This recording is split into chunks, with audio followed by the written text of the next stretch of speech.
Good noon, early afternoon, joyful Christian mystic, whatever label, doesn't matter. Old lady works, and doggy's mom works, human mom.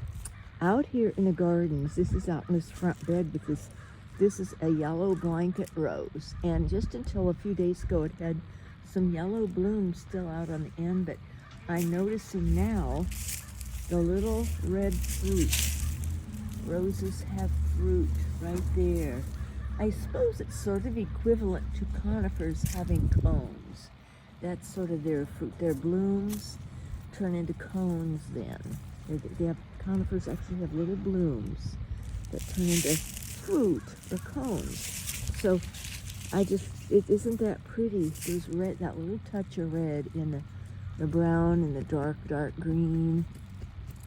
And everything else is just like this fireball Japanese maple here. You can see it from the leaves, the little bits of red. It did have a big, huge leader. It was taller, but somehow the fireballs they died. The top stems died. Must have been the heat here in this climate.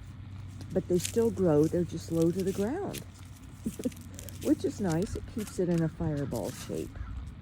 So this sea urchin has done very, very, very well. It's very soft, very soft. It sort of reminds me of a koala bear or something, but it's called sea urchin because it actually sort of looks also like a certain sea urchin.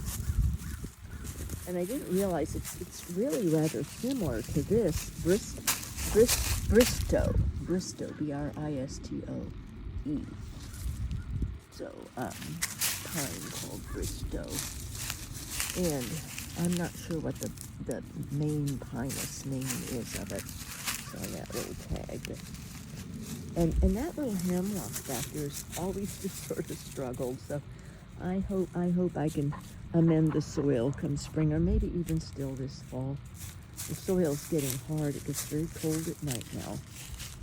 And I moved the British Japanese maple out here. English is the English maple, English red maple, something like that. So we'll see how that does. Lion's mane is doing well, or lion's head Japanese maple. Look at that stem on that. How it's just different. You know, it has the little swirls around it. Every inch or so are new little lines of growth. And then comes these big wild things sticking out, which I'm going to prune. That might be a good job for later today or tomorrow. I've had yet again this terribly sick headache again today.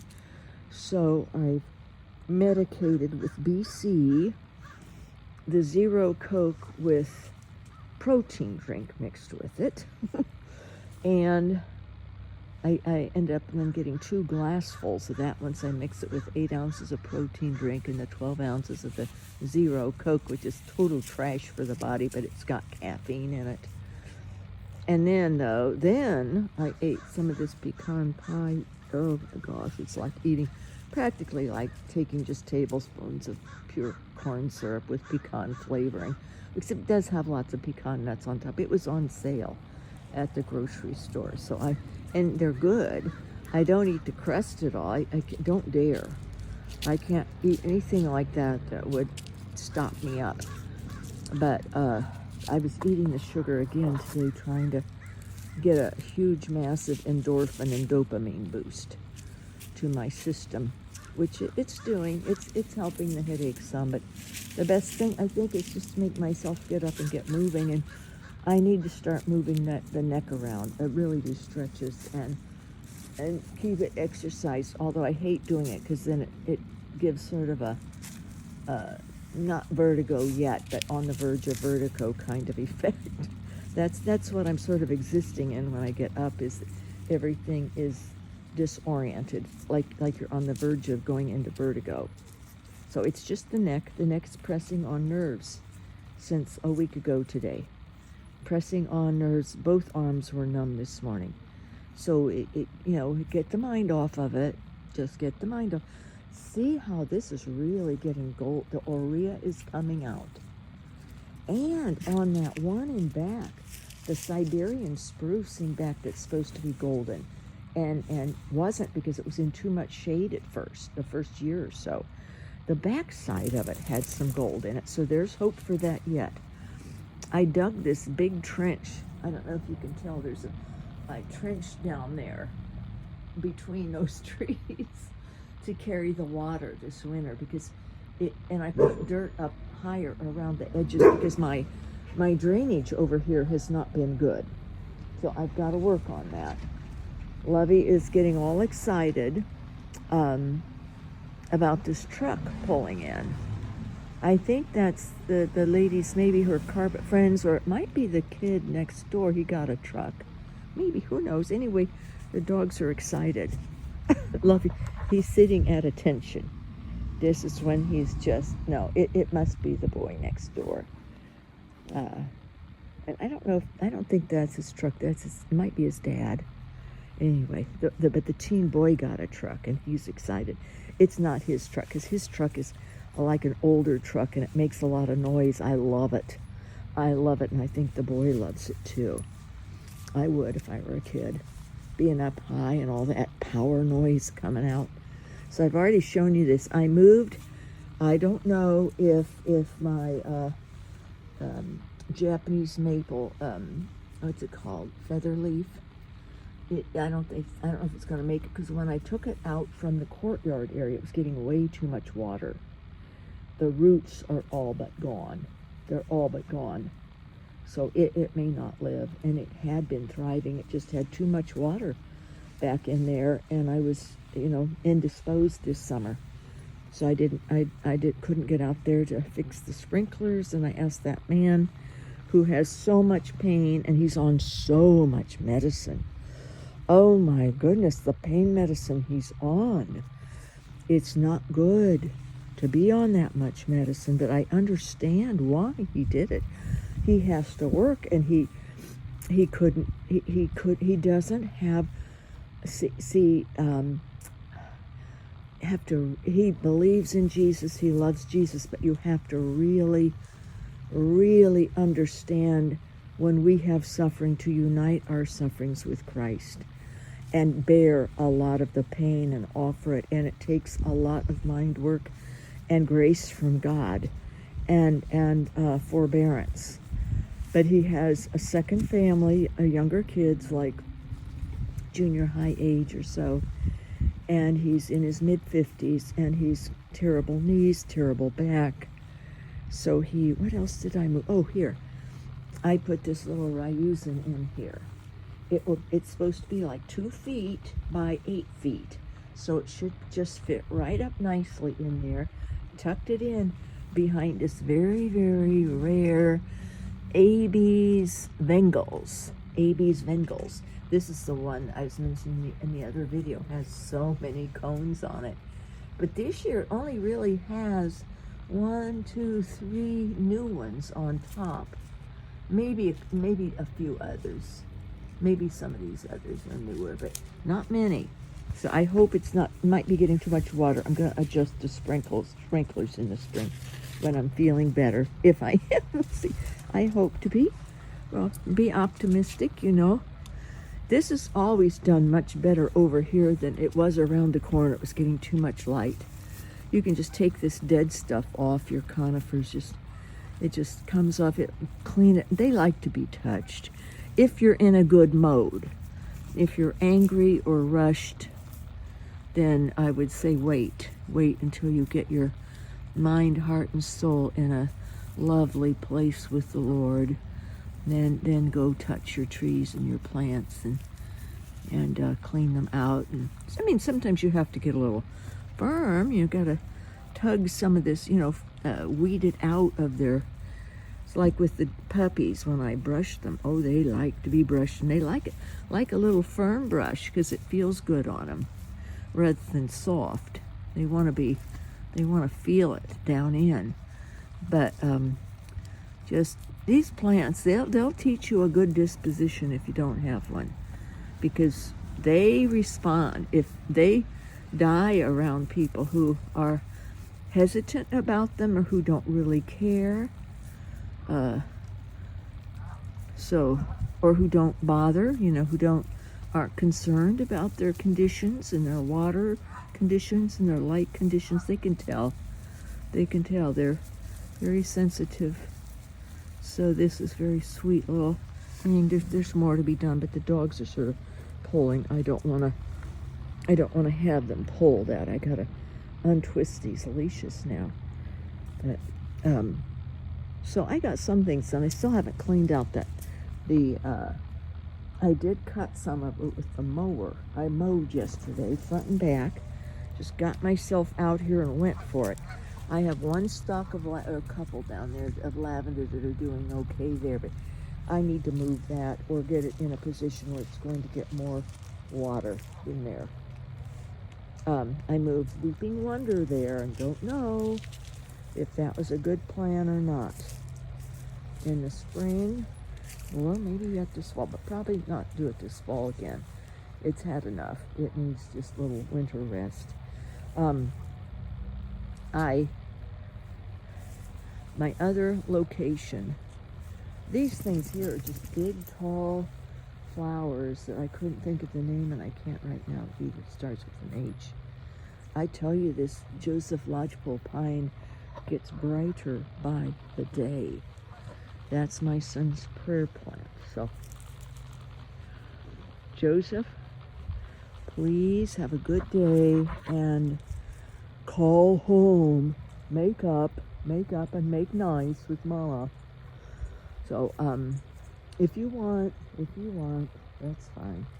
However it needs to be in your life. Be. And we'll see come spring how the Twisted Sister, that's my two sisters, and it's for them. No, for all three of us really, but mostly them. That's their prayer tree over there. Very, very rare from China. Twisted Sister. It has a technical name too, but it's its given name from China, the Twisted Sisters.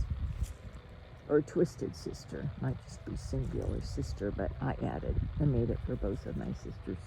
So, but I moved this from down in front by the street. I just didn't want anything. It's going to get larger, and it can take full sun, and it will be red.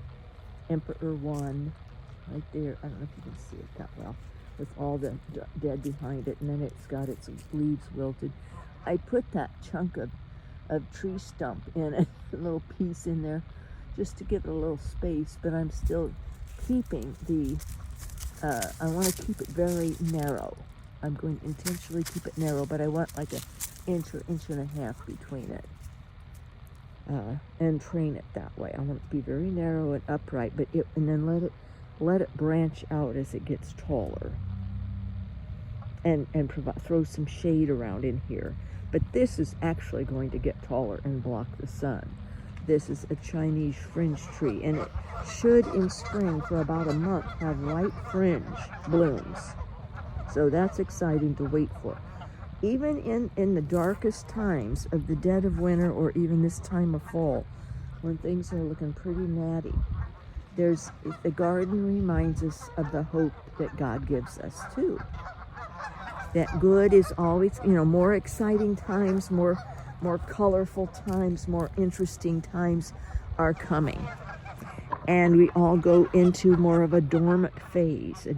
This is my dark night of the soul a bit, although I'm starting to pull out of it. I'm pulling out of it. Not by my own. With the dark night of the soul, and all nights and all days, just let God lead. Let God do it. Do to us, unto us as He wills. So He's the one that will, direct the dark night of the soul. I've been in for about a week today, and spiritually and physically. They can all combine, The physical sort of informs the spiritual informs the physical. Just as we are all one in the body, within ourselves, our body, mind, heart, and spirit are one, or should be one. That's healthy. Healthy to have a oneness of ourselves. and not be, out of balance one way or another. Too much mind, too much heart. See, that's why I had to get up and come out and shift gears and just enjoy this beautiful day and see what was happening out here again. Here's another little spot I've been trying to take out crabgrasses. So you can see here's the okay grass, and then here's bits of crabgrass. There's bits of crabgrass down in here.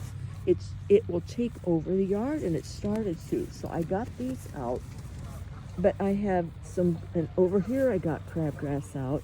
Here's more that I dug up with the fork to get ready.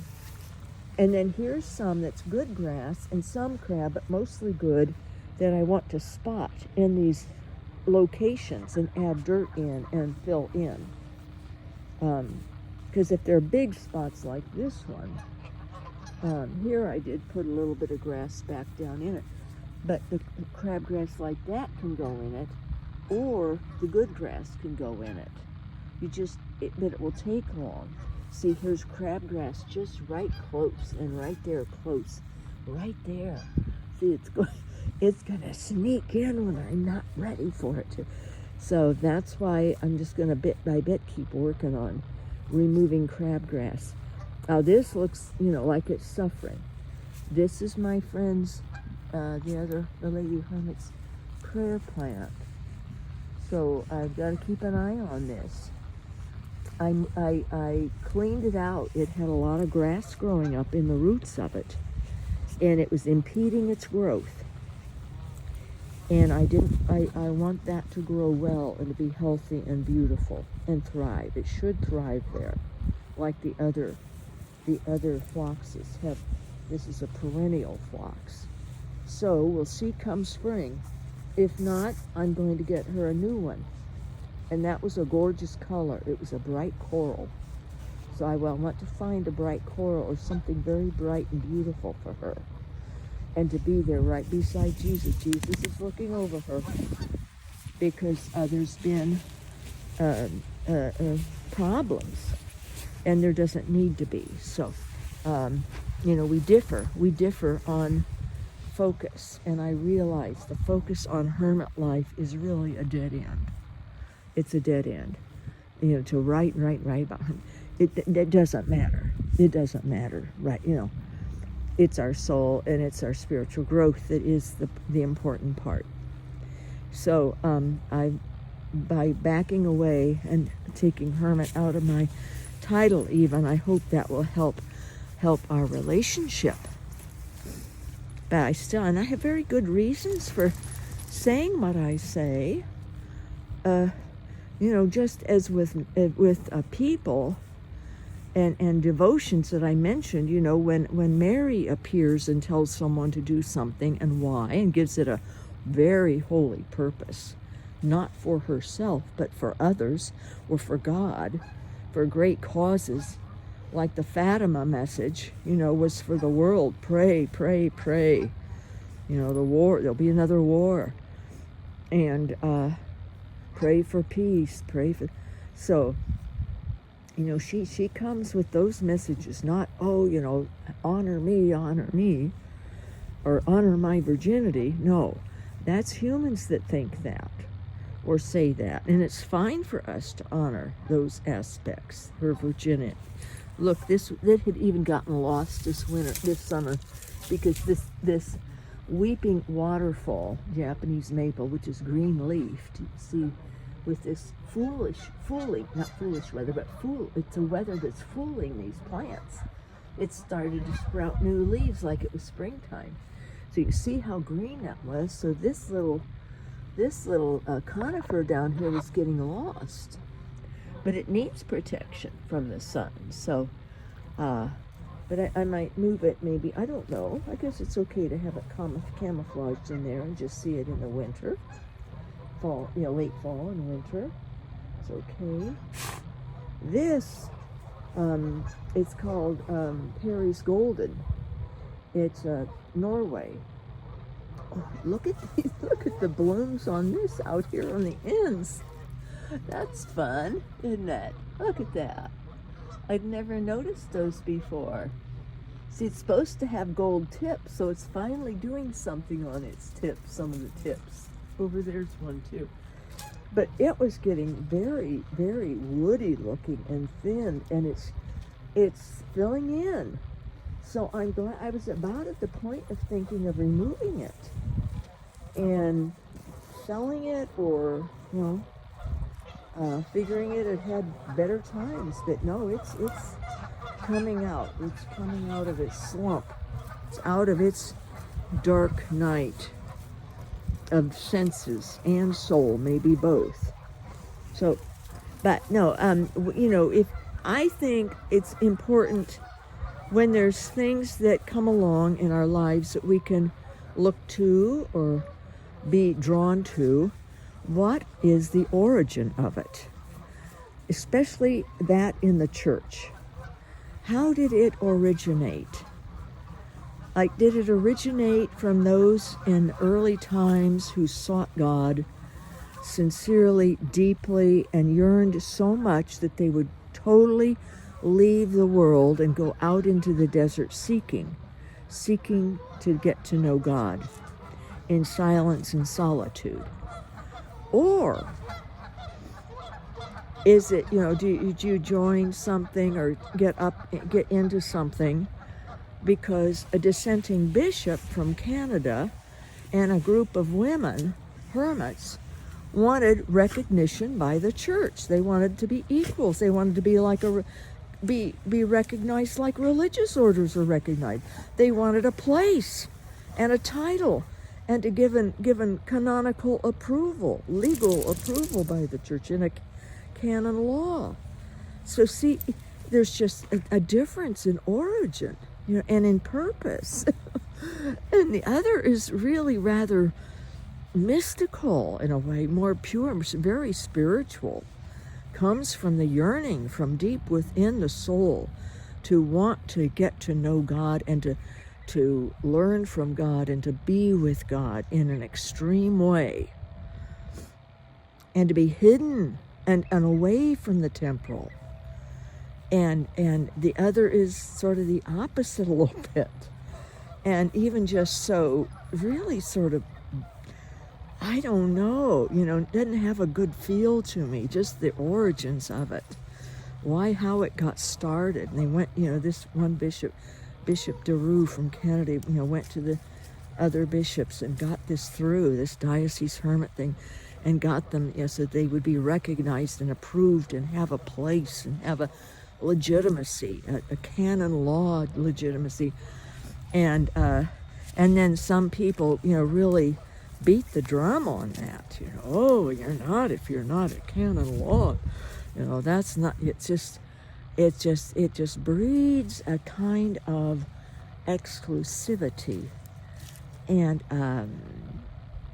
it just leaves an icky taste in my mouth, is what it does. So, and I'm going to stop mentioning this. I think this is the final thing that I want to point out, is look to the origins of what we're doing, like the three devotions, the three Hail Mary devotions. See, I went through the different people who had the idea from themselves, or maybe an inspiration, or from just the habit that people had in the Middle Ages of the 13th and 12th century already, of saying Hail Marys 3 times.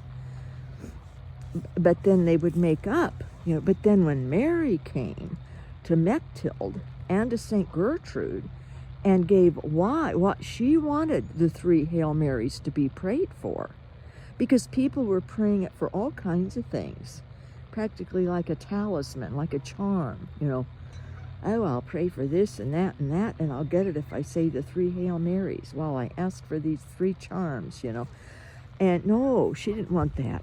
So she focused it for people. Yes, pray the 3 Hail Marys.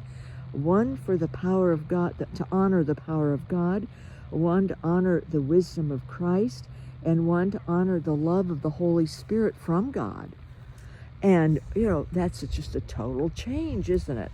That takes it up from the earth, up into the heavens. So from the grassless dirt up into the beauty of the sky and the sunshine. So it just to me it makes all the difference. What is the purpose, and who has asked it? That came from supernatural means, and to very holy two women. So it was, it makes a difference. And that's the same with us. We can get private revelations. Any one of you can get private revelations. Get it discern, discern, pray about it. Ask your spiritual director, ask your priest, someone that you know well, a good spiritual friend also, in addition. But I always, relied on my spiritual father, my priest. I would not, that's invaluable if you can find a priest who is solid and true and advanced in years and experience and wisdom, or any holy person advanced in years and wisdom, I think is good to have them help you discern. And they'll pray and they'll get insights from God, or they might, you talk it over and they'll say, well, but this has this sort of taint to it. This seems a little bit earthy to me, or something, or let's give it time and then decide if that's of God or not, or oh yes, this is, and because of this and this. So it's discernment is very critical. And I think, from whence does it come? What source? And the more holy the source, I think the more green light. Yes, makes sense, do it. If you want, as far as devotions and things. I'm going to go back around here. See, look. We're getting some gold. That is the first bit of gold on this. This down here is a little bit, but this definitely. This is exciting. I trust in this little tree to turn itself around with the sunlight. It might take a couple or 3 years even. Who knows? We'll see. See in the spring. And I trust too that when I'm dead and gone from the world, I put a monk's hood down there. And monk's hood are toxic to dogs. So I'm going to mention to my neighbor woman to make sure her little Lily doesn't come over and eat it or anything. But it's a beautiful flower. Of course, it's beautiful. And the flower of it looks sort of like a monk's hood, shaped like that, but it's purple blue. And it's always nice to have blue in the garden. And I put this, what is this, red sentinel right here. This will get about 3 feet wide and eventually 8 feet or 10 feet tall. Eventually. It's a very slow grower, as I've noticed.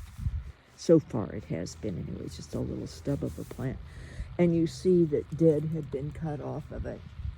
That had been another branch that was fighting to be a leader. And the nursery people chose this one to be the leader. This main one going up with still the red leaves on the end. But that can take full sun, but it'll like moisture. It's a Japanese maple. They can cope with some moisture. You don't want to flood it, but it can handle it better than a conifer. The reason that is there, and it's built sort of up, that's a fir. And fir can handle more moisture, but they also want shade. So if this tree doesn't provide enough shade for it, I may end up switching these in the fall. In the spring.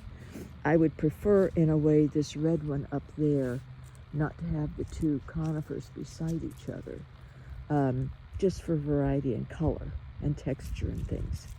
And then I could put this down closer to this and be shaded by the leaves. You don't have to worry so much in the winter. The sun isn't as intense.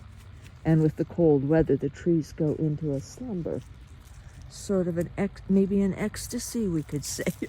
I'm just making that up. But, in a way, they do. They go into a deeper state. God takes them into another phase. And I think I already mentioned how my neighbor thought, oh, that's dead, it's done.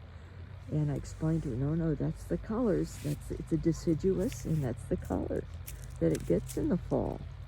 The rest of it will turn that way. It just still has green because we have such a late fall here. It's just wonderful. And see, now I'm going to show you some of this exfoliating bark of the, see right in there. The whole thing will become darker red the older it gets and the more stable in the ground. It was root bound. So I took my fork and prodded it quite a bit. Here's some exfoliating bark right there starting to peel. And so it'll struggle a little bit. Here's some right there on that branch, right down there too. Exfoliating bark. The whole thing will be. And it has very pretty leaves, trident leaves, which I like for the Trinity.